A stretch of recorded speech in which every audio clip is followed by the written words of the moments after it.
आज हम पढ़ने वाले हिस्ट्री क्लास 6 का चैप्टर नंबर 2 आखेटक खाद्य संग्राहक से भोजन उत्पादक तक।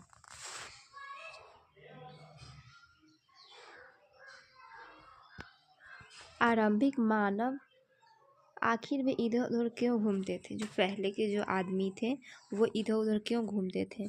हम उन लोगों के बारे में जानते हैं जो इस उपमहाद्वीप में 20 लाख साल पहले रहा करते थे। आज हम उन्हें आखेटक खाद्य संग्राहक के नाम से जानते हैं। भोजन का इंतजाम करने की विधि के आधार पर उन्हें इस नाम से पुकारा जाता था। आमतौर पर खाने के लिए वे जंगली जानवरों का शिकार करते थे, मछलियाँ और चिड़िया पकड़ते थे, फल मूल, दाने, पौधे, अंडे इकट्ठा किया करते थे। पहले के आदमी क्या करते थे? इधर उधर से अनाज फल मूल खोज कर खाते थे। उसे आखेटक खाद्य संग्रह करते कहा जाता है। आखेटक खाद्य संग्राहक समुदाय के लोग एक जगह से दूसरे जगह पर घूमते रहते थे। ऐसा करने के कई कारण थे। पहला कारण, अगर वे एक ही जगह पर ज़्यादा दिनों तक रहते तो आसपास के पौधों, फलों और जानवरों को खाकर समाप्त कर देते। इसीलिए वे भोजन की तलाश में उन्हें दूसरों जगह पर जाना पड़ता था। अगर वे एक ही जगह पर रहते तो वहाँ का फल जानवर समाप्त हो जाता तो फिर वो क्या खाते, इसीलिए वो दूसरे जगह पर भोजन के तलाश में जाते थे। दूसरा कारण, जानवर अपने शिकार के लिए या फिर हिरण और मवेशी अपना चारा ढूंढने के लिए एक जगह से दूसरे जगह जाया करते थे। इसीलिए इन जानवरों की शिकार करने वाले लोग भी उनके पीछे पीछे जाया करते थे। जानवर अपने शिकार के लिए एक जगह से दूसरी जगह जाता था और लोग अपने भोजन के तलाश में एक जगह से दूसरे जगह जाया करते थे। ये तीसरा कारण है। तीसरा कारण, पेड़ और पौधों में फल अलग अलग मौसम में आते हैं, इसीलिए लोग उनकी तलाश में उपयुक्त मौसम के अनुसार अन्य इलाकों में घूमते रहते थे। तीसरा कारण है कि हर मौसम में अलग अलग फल होते हैं।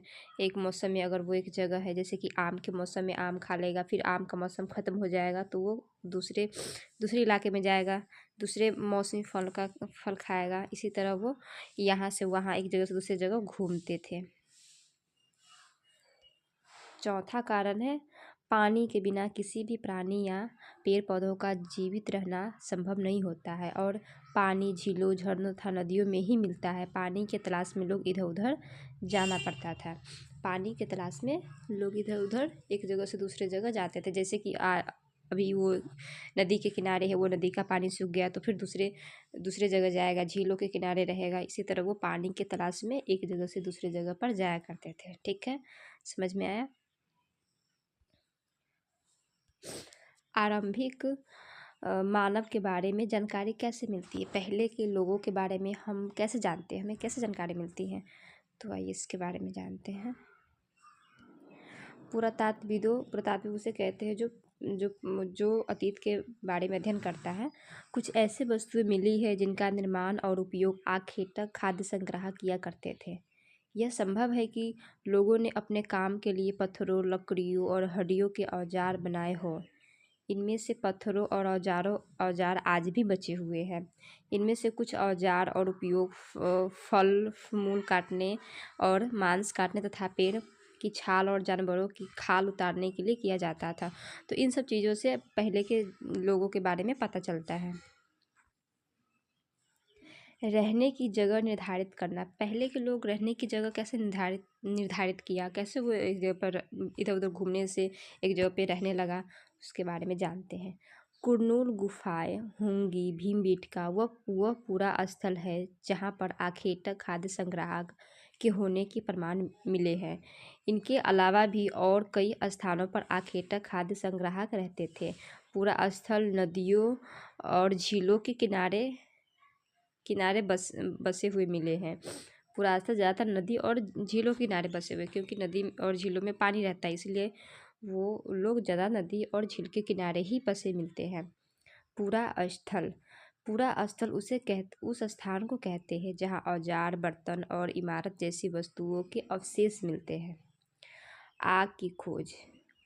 कुरनूल गुफा, यहाँ राख के अवशेष मिले। ये VVI क्वेश्चन, इंपॉर्टेंट क्वेश्चन है। कुरनूल गुफा, यहाँ राख के अवशेष मिले हैं। पूछ सकता है 1 नंबर में कि राख का अवशेष किस जगह से मिला है, तो कुरनूल गुफा से मिला है। इसका मतलब यह है कि आरंभिक लोग आग जलाना सीख गए थे। आग का इस्तेमाल कई कार्यों के लिए किया गया होगा, जैसे कि प्रकाश के लिए, मांस भूनने के लिए, कई कार्यों के लिए किया गया होगा, जैसे मांस भूनने के लिए, खतरनाक जानवरों को दूर भगाने के लिए, इस सब के लिए वो आग का उपयोग किया करते होंगे। बदलती जलवायु, लगभग 1200 साल पहले दुनिया की जलवायु में बड़े बदलाव आए और गर्मी बढ़ने लगी। इसके परिणाम स्वरूप कई क्षेत्रों में घास वाले मैदान बनने लगे। इससे हिरन, बारहसिंघा, भेड़, बकरी और गाय जैसे जानवरों की संख्या बढ़ी जो घास खाकर जिंदा रह सकते थे।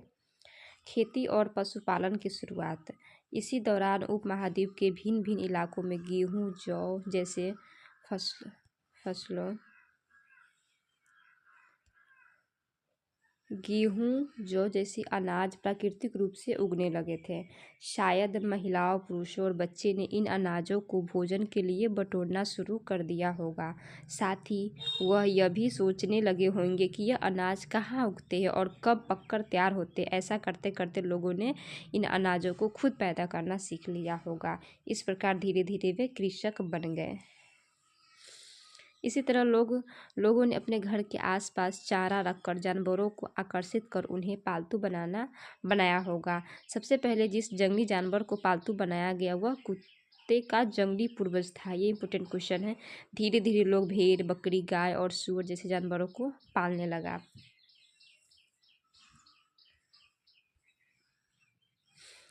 घरों के नज़दीक आने को उत्साहित करने लगे। ऐसे जानवर झुंड में रहते थे और ज़्यादातर घास खाते थे। अक्सर लोग अन्य जंगली जानवरों को आक्रमण से उनकी सुरक्षा किया करते थे और इस तरह धीरे धीरे वे पशुपालक बन गए होंगे। बसने की प्रक्रिया, अब हम देखेंगे बसने की प्रक्रिया। लोगों द्वारा पौधे उगाने और जानवरों की देखभाल करने को बसने की प्रक्रिया का नाम दिया गया है। कृषि के लिए अपनाई गई सबसे प्राचीन फसलों में गेहूं, जौ, ये इंपॉर्टेंट क्वेश्चन, गेहूं और जौ आते हैं। इसी तरह सबसे पहले पालतू बनाए गए जानवरों में कुत्ता के बाद भेड़, बकरी आते हैं। आरंभिक कृषि और पशुपालक, चिरौंद, कोल्डी, हवा, महागढ़ा, बुर्जहोम, मेहरगढ़, हल्लूर, जहाँ पुरातत्व को शुरुआती कृषकों और पशुपालकों होने के साक्ष्य मिले। यहाँ इस सभी जगहों पे शुरुआत में कृषक और पशुपालकों के होने के साक्ष्य मिले हैं। ये पूरे उपमहाद्वीप में पाए गए हैं। इनमें सबसे महत्वपूर्ण पश्चिमोत्तर क्षेत्र में, आधुनिक कश्मीर में और पूर्वी तथा दक्षिण भारत में पाए गए हैं। अस्थायी जीवन की ओर, पुरातत्वविदों को कुछ पुरास्थलों पर झोपड़ियों और घरों के निशान मिले हैं, जैसे कि बुर्जहोम, अभी कश्मीर में के लोग गड्ढे के नीचे, बुर्जहोम यानी कि अभी वर्तमान में कश्मीर के लोग गड्ढे के नीचे घर बनाते थे, जिन्हें गर्तवास कहा जाता था। ये भी इम्पोर्टेंट क्वेश्चन है। इनमें उतरने के लिए सीढ़ियाँ होती थी। इससे उन्हें ठंड के मौसम में सुरक्षा मिलती होगी। पुरातत्वविदों को झोपड़ियों के अंदर और बाहर दोनों ही स्थान पर आग जलने की जगह मिली है। ऐसा लगता है कि लोग मौसम के अनुसार घर के अंदर या बाहर खाना पकाते होंगे। सूक्ष्म निरीक्षण, मेहरगढ़ में जीवन।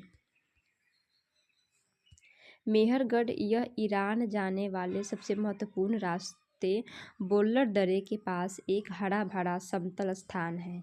मेहरगढ़ संभवतः वह स्थान है जहाँ की स्त्री पुरुष ने इस इलाके में सबसे पहले गेहूं, जौ उगाना और भेड़, बकरी पालना सीखा। इंपॉर्टेंट क्वेश्चन है।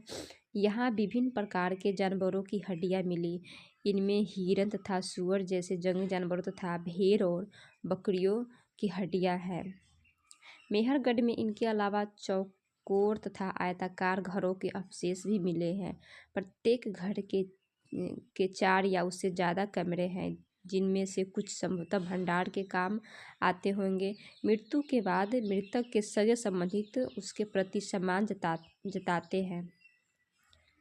लोगों की आस्था है कि मृत्यु के बाद भी जीवन होता है, इसलिए कब्रों में मृतक के साथ कुछ सामान भी रखे जाते थे। मेहरगढ़ में, ये इम्पोर्टेंट है, मेहरगढ़ में ऐसी कई कब्रें मिली है। एक कब्र में एक मृतक के साथ एक बकरी को दफनाया गया था। ये इम्पोर्टेंट क्वेश्चन है। मेहरगढ़ में एक कब्र में मृतक के साथ बकरी को दफनाया गया था।